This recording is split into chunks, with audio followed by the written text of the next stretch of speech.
नमस्कार, आप देख रहे हैं जेबीएस पब्लिक वॉइस। मैं हूं आपके साथ सुमन कुमार। अभी मैं मौजूद हूं मोतिहारी बरकुरवा में श्री नारद पासवान जी के दरवाजे पर, और यहां जो है कि भारतीय दुसाध महासंघ का जो है कि एक बैठक किया गया है, जिसमें इस जिले के 27 प्रखंड के जो भी पासवान समाज के जो लोग हैं यहां उपस्थित हुए थे।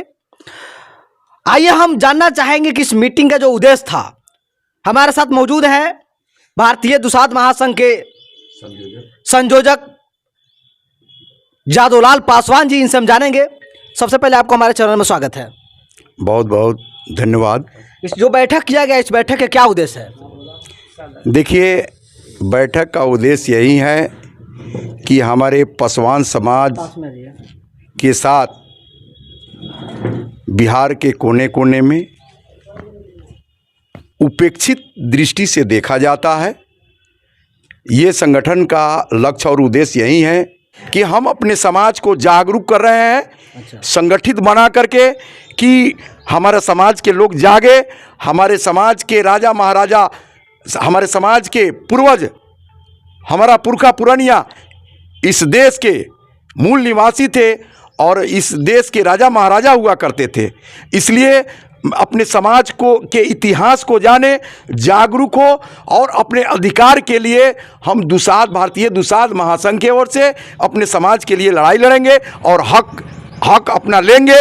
ये मेरा उद्देश्य है। फिर जब दुसाध, आप एक तरफ कह रहे हैं दुसाध जाति के जो आपके पूर्वज राजा महाराजा थे, तो एक तरफ देखा जा रहा है कि जिसके पूर्वज राजा महाराजा हुआ करते थे, आज उसके जो है कि आज वंशज आज रोड छाप बने हुए हैं। इसके क्या कारण होते हैं? इसलिए मेरे पूर्वज राजा महाराजा को छल कपट से धन और धरती पर और सत्ता से बेदखल करके, छल कपट से हम लोग का राजपाट को छीन करके मेरे पूर्वजों को हत्या कर दिया गया और हम लोगों को गुलाम बना लिया गया।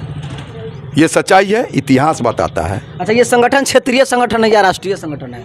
हम लोग अभी क्षेत्रीय संगठन के से चल रहे हैं। धीरे धीरे हम पूरे बिहार में इस संगठन को जो है जागरूक करके राज्य स्तरीय, भारत स्तरीय, राष्ट्र स्तरीय इस संगठन को मजबूत करेंगे। अपने समाज के लोगों को इकट्ठा करेंगे, जागरूक करेंगे, और जब हमारे समाज के लोग जाग जाएंगे तो अपने अधिकार के लिए, चाहे सत्ता पर हो, चाहे अपना हमारा जो अधिकार मिलता है उस अधिकार के लिए हम सरकार से लड़ेंगे। हमारा अधिकार मिले, मेरे समाज को शिक्षा से लेकर सभी पर अधिकार मिले और आगे हम अपने समाज को बढ़ाएंगे। यही मेरा उद्देश्य है। चलिए, बहुत बहुत धन्यवाद। क्या नाम हुआ सर आपका? इंद्रजीत पासवान जी। क्या इस बैठक के संदर्भ में क्या कुछ कहना चाहेंगे सर?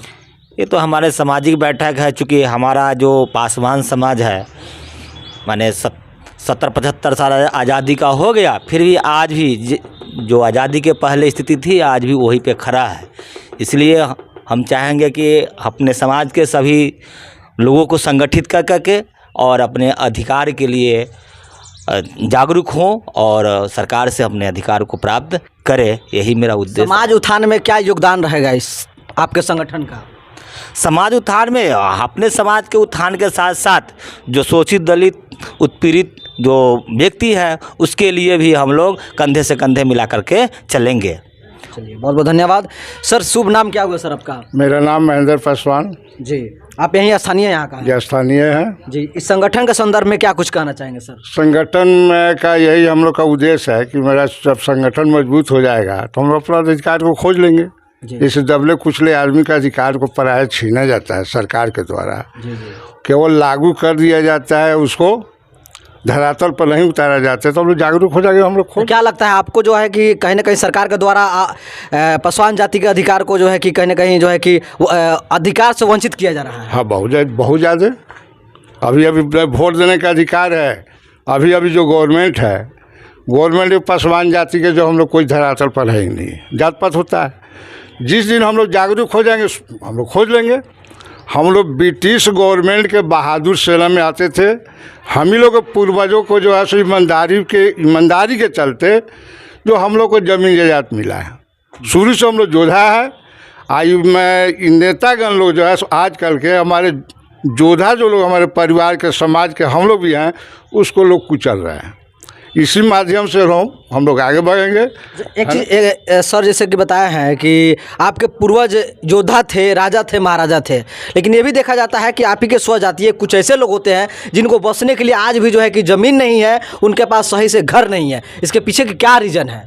घर का रीजन है कि सब लोग दबाव बा करके ज़मीन जायदाद लोग छीन लिया लोग। अभी देख रहे पराये जैसे होते आया है। सरकार के द्वारा केवल घोषणा होती है गरीब को इतना 5 डिसमिल या 3 डिसमिल ज़मीन मिलता है, लेकिन जैसे लोग हम लोग सुनते आए हैं वैसा ही लोग हमारा समाज के लोग के साथ में लोग जो गलती करते आ रहे हैं।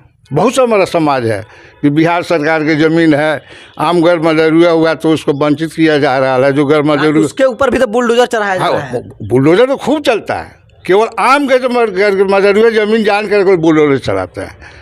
कानून ठीक है बनाया, सुप्रीम कोर्ट बनाया, लेकिन ऐसा जगह जो बनाया है कि जहाँ पर कोई नहीं जाता है उस पर भी बुलडोजर चलाता है।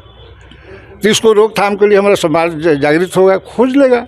चलिए सर, बहुत बहुत धन्यवाद सर। हमारे साथ युवा नेता प्रभु पासवान भी है, हम इनसे भी जानेंगे इनका क्या मंतव्य है।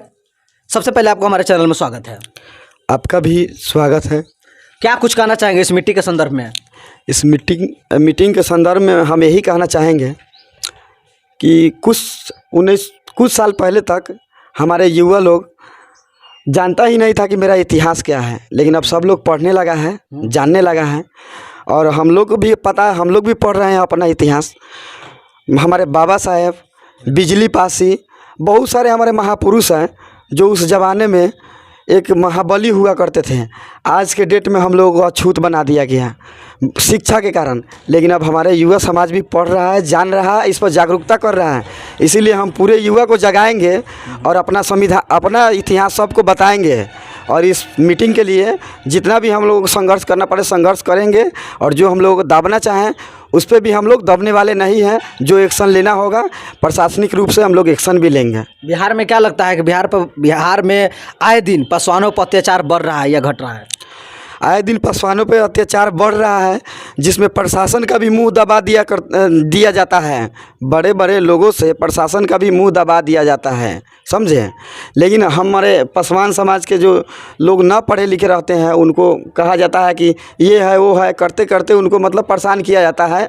यही सब हम कहेंगे। आप युवाओं का क्या योगदान होगा पासवान समाज के? हम युवाओं को तो यही योगदान होगा कि हम लोग भी अब पढ़ रहे हैं, हमारा युवा भी अब पढ़ रहा है, समझे।